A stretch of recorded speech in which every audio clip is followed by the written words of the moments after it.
Hello, magandang araw. Pasok na mga ka-auntie. Pasok na sa work.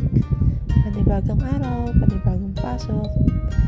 Kahit medyo masama ang pakaramdam natin ngayon, pasok lang, syempre.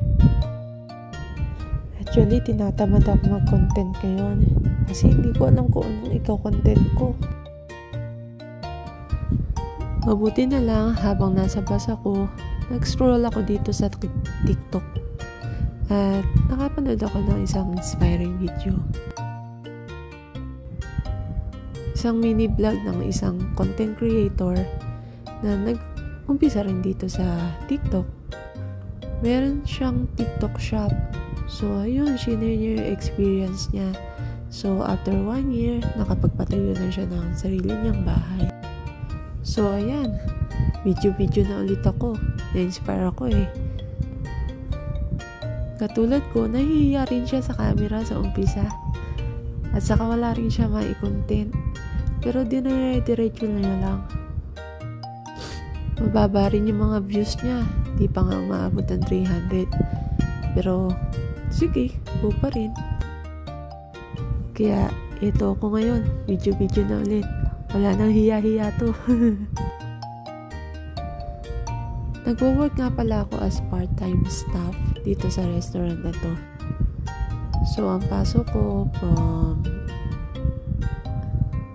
Monday to Friday, 8 hours a day. Okay din magtrabaho dito sa restaurant kasi malaki yung natitipid ko. Libre kasi ang pagkain namin dito. Yun nga lang, pag part-time ka, no work, no pay. So, hanggat pwedeng pumasok, pinapasukan ko talaga from Monday to Friday. Actually, malaking pasasalamat ko sa boss ko kasi pinayagan niya akong pumasok na mas maaga ng 1 oras kumpara sa iba. Halos 4 years na rin pala ako sa kumpanyang ito. Sobrang flexible kasi yung binibigay nilang oras para sa akin as a working mom. May plano pa rin naman ako maghanap ng full-time job pagkaya na ng oras ko. Iba pa rin kasi yung benefits pag may full-time job ka. Katulad ng annual leave at medical leave. Wala kami nun. First time ko palang gumamit ng voice over na gamit ang sarili kong boses. Ang hirap pala, no?